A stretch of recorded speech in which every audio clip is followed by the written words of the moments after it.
අයිබෝන් අද මේ චමින්දයි මයි ලොකු ප්‍රශ්නයක ඉන්නේ. දැන් මේ හිතනවා මොකද්ද කරන්න ඕනේ කියලා. මොකද චමින්ද අපිට මේ වාහනේ ගැන පොඩ්ඩක් කියන්නකෝ මේක අපිට හම්බ වුණේ කොහොමද කියලා. අතරම මේ වාහනේ ආවේ අපිට කුරුණෑගල ප්‍රදේශයේ ඉඳන්. මේ මහත්මයා ඇක්සිඩන්ට් රිපෙයාර් එකක් කරලා මේ වර්ක්ෂොප් එකක ඊට පස්සේ පොඩි ප්‍රශ්න වගේකට දියා මූණ පාන්න වෙලා සිද්ධලා තිනවා. ඒ කියන්නේ දැනුලා තියෙන්නේ. එයා ඩ්‍රයිව් කරා යද්දි එන්ජින් එකේ ভাইබ්‍රේෂන් එක සෑහෙන එයාට දැනලා තියෙනවා. ඒ කියන්නේ නෝමල් කාපට් රෝඩ් එකේ යද්දිත් සෑහෙන ভাইබ්‍රේෂන් එකක් එයාට ඇවිල්ලා තියෙනවා. ඊට පස්සේ බ්‍රේක් කරද්දිත් වාහනේ කන්ට්‍රෝල් නැති මෙහෙම එකක් එයාට දැනලා තියෙනවා.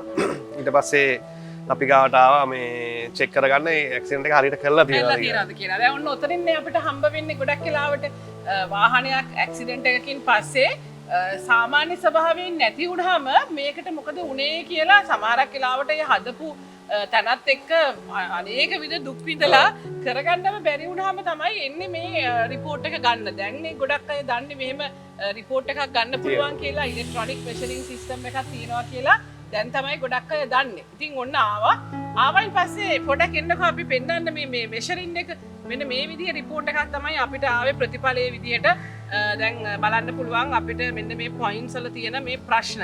දැන් මේ ලෙෆ්ට් සයිඩ් එකේ තමයි ඇක්සිඩන්ට් එක වෙලා තියෙන්නේ. එතකොට මේ දැන් මේ ලෙෆ්ට් සයිඩ් එකේ මෙෂර්මන්ට් ටික තමයි මේ තියෙන්නේ. ඒකට මේ දැන් අතට මේ ඩැමේජ් එකේ මේ අපිට පෙන්නනවා මේ ඩැමේජ් එක හරියට කරලා නැහැ කියලා. මේ පොයින්ට්ස් වල මිස් අලයින්මන්ට් එකක් තියෙනවා. ඇත්තටම චමින්ද මට නම් දැනෙන්නේ මේක කරලම නෑ වගේ කියලා. නෑ වගේ. නේද? මට ඒක ඇක්සිඩන්ට් එක කරලා කියලා නම් දැනෙන්නේ නෑ. ඉතින් මේ වගේ රිපෝට් එකක් ඇත්තටම මේක තමයි ඇක්සිඩන්ට් එකට පෙර තියෙන්න ඕන ස්වභාවය. ඇක්සිඩන්ට් එකෙන් පස්සේ අපි හැම වෙලේම පෙන්නනවානේ. ඇක්සිඩන්ට් එකෙන් පස්සේ අපි ටච් රිපෝට් එකක් දෙන්න ඕනේ මේ ඔක්කොම පොසිෂන්ස් හරියට කරා කියලා. ඒක දෙවෙනි රිපෝට් එක. හැබැයි මේ ප්‍රී ඇක්සිඩන්ට් රිපෝට් එක. ඉතින් මේකෙන් දැන් මේකේ නම් වෙලා තියෙන ඇක්සිඩන්ට් එකක් කරලා. ඉතින් මේ ආෆ්ටර් ඇක්සිඩන්ට් රිපෝට් එක මේ හරියටම විසඳලා තියෙන්න ඕනේ. නේද චමින්ද? ඉතින් මේකෙදි අපිට අලයින්මන්ට් අපි එලයින්මන්ට් රිපෝට් එකකුත් තවදුරටත් අපි ගත්තා. මේකෙත් ඇත්තටම පෙන්නනවා මේ වගේම මේ රෝද දෙක පිටිපස්සේ තියෙන රෝද ඉස්සරහට එනවා. ලස්සන තැනක් අපි අලයින්මන්ට් කියන එක හැමතැනම තියෙනවානේ.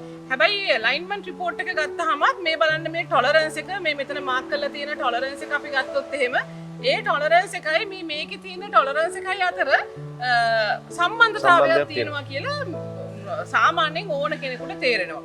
දැන් වෙලා තියෙන්නේ අපි දෙන්න මේ කල්පනා කරන්නේ උදේ ඉඳලම දැන් මේක මේ කස්ටමර් ආවේ මේ වාහනේ ප්‍රශ්නයක් තියෙනවා මේක ටච් රිපෝට් එකක් ගන්න ඕනේ ඇක්සිඩන්ට් එක හරියට කරාද කියලා බලා ගන්නයි ආවේ.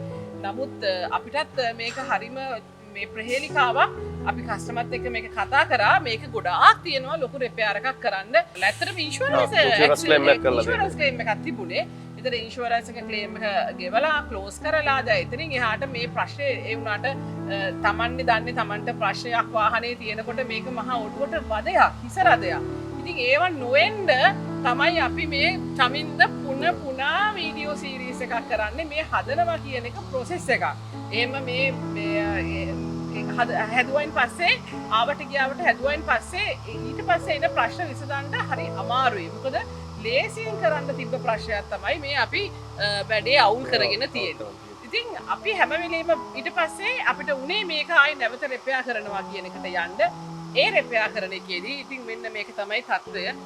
පේනවා ඇති හැම දෙයක්ම ගලවලා නේ. ඇත්තටම රිපෙයාර් එකක් කරාට පස්සේ ඒක බාගෙට කරොත් ආයි එතන රිපෙයාර් කරන්න බෑ. ගොඩක් වෙලාවට සිද්ධ වෙනවා අපිට රීප්ලේස් කරන්න. මොකද ආයි අපිට අපි පුල් කරලා කරාට හරියට මේ මෙෂර්මන්ට් වලට එන්නේ නැහැ. මොකද ඒගොල්ලෝ ඇක්සිඩන්ට් එක ඇතුලේ හැදුණාට එළියේ කොහොම හරි ඒගොල්ලෝ ලයින් කරලා දෙනවා. දැන් මේ රීප්ලේස් කරන්න සමහරට වෙන්නේ නැති මේ ඩැමේජ් එක වෙලා ඇත්තේ.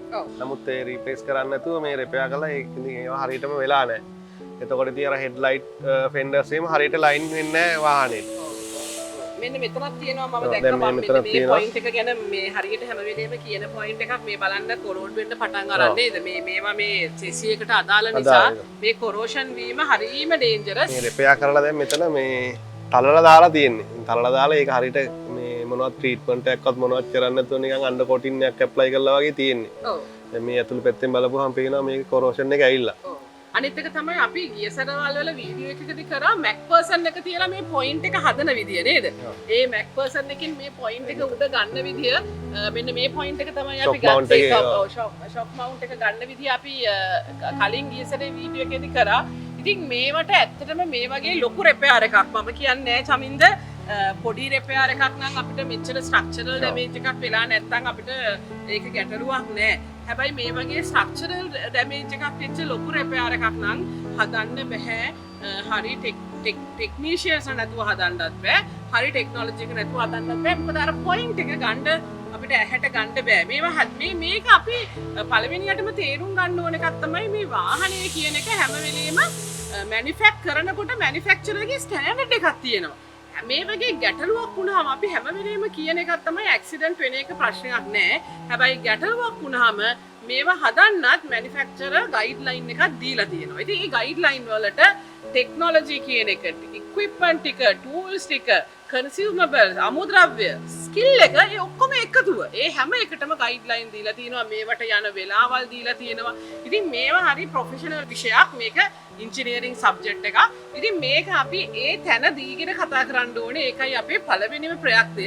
නැත්තම් චමින්ද මේක නිකන් අර ඕන කෙනෙකුට හදන්න පුළුවන් කියන අභිප්‍රාය අපි මේ ලංකාවේ විතරයි ඒක තියෙන්නේ. ඒක අපි අයින් කරන්නම ඕනේ.